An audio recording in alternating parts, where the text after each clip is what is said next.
Aku di sini yang berkuasa atas asetku. Terserah aku mau jual.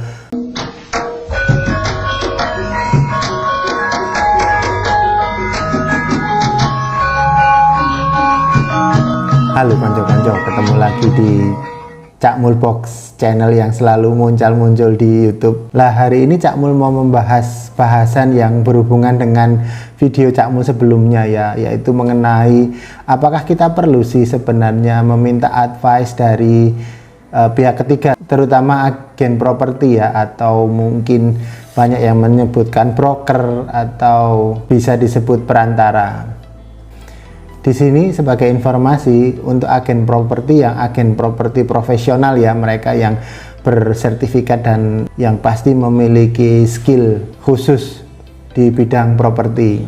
Lah seperti kita tahu konco-konco bahwa agen properti ini banyak kita jumpai sih di kawasan perkotaan, terutama di kawasan perumahan-perumahan yang memiliki potensi untuk bertransaksi ya. Di sana banyak sekali teman-teman broker yang memberikan atau membantu kita dalam memilih atau mencarikan properti tersebut.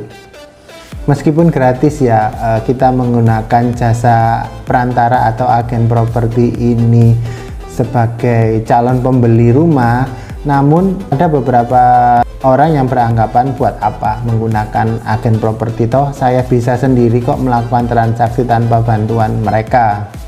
Nah itu sah-sah saja sih konco-konco, monggo boleh kita menggunakan jasa mereka atau kita bisa bertransaksi sendiri antara penjual dan pembeli.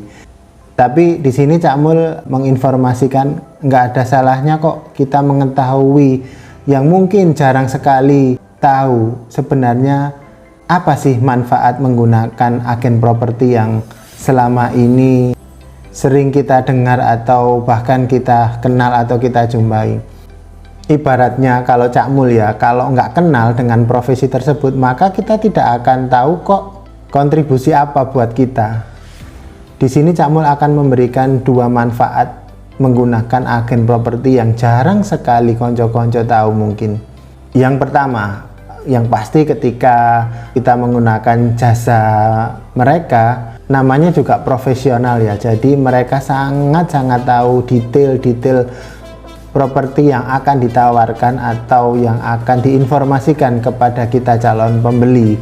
Kemudian kita akan dibantu mulai dari proses pemilihan rumah, mulai dari proses jual beli sampai ke serah terima kunci. Bahkan ada juga yang pasca transaksi kita akan dibantu oleh mereka.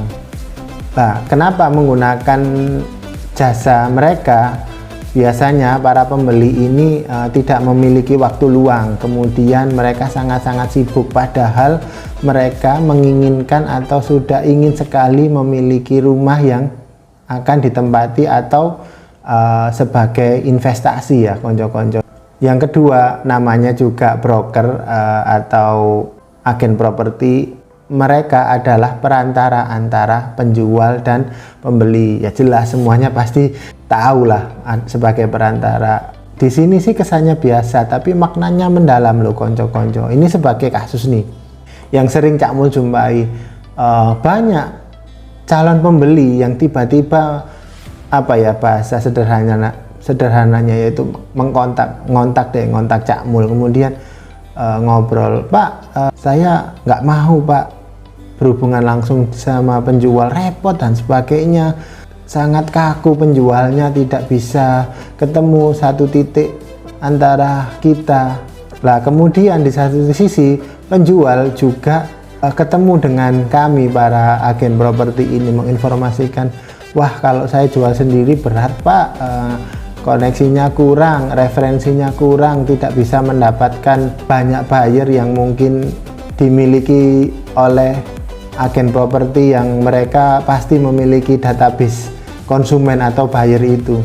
Nah disitulah sosok pentingnya atau peranan agent itu. Jadi kalau dari sisi transaksi ini biasanya ada ego masing-masing, yaitu ego pihak penjual yang merasa bahwa aku memiliki aset, aku di sini yang berkuasa atas asetku, terserah aku mau jual sekian ratus juta atau sekian M, terserah aku. Kemudian dari sisi pembeli ini banyak yang merasa, loh aku ini punya uang loh, aku bisa segalanya membeli. Kamu kan butuh uang saya, kamu kan butuh uangku, jadi aku mau menawar seberapa aja pasti kamu maulah. Ego masing-masing ini, yang satu maunya menjual dengan harga tinggi, yang satu maunya membeli dengan harga murah, itu pasti tidak ketemu dalam satu titik konco-konco. Jadi ibaratnya timbangan broker di sini adalah menyeimbangkan ego masing-masing pihak, atau bisa dikatakan menjadikan solusi bagi kedua pihak, yaitu penjual dan pembeli konco-konco. Jadi ketika keduanya sama-sama menurunkan egonya nih, di situ terjadi kesepakatan atau deal, terutama harga transaksi ya. Dan mengenai setelah transaksi ini berjalan, pasti kan kebutuhannya kan tentang legalitas, tentang surat menyurat dari rumah tersebut. Di sini kembali lagi peran agent properti dibutuhkan, mereka yang akan mensupervisi surat-surat tersebut sebelum masuk ke notaris maupun ke bank kalau memang ada kondisi pembelian melalui fasilitas KPR.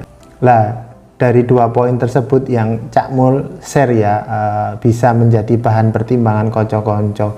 Apakah perlu menggunakan broker atau agent properti untuk transaksi atau mencarikan rumah di saat konco-konco sebagai pembeli ini tidak memiliki waktu ya untuk mempelajari data-data rumah yang akan diinginkan, atau oh saya sanggup kok mencari sendiri, saya punya kapasitas untuk menawar, saya punya kapasitas untuk mengurus surat-surat itu. Ya, kita kembalikan lagi kepada konco-konco yang menginginkan hal tersebut.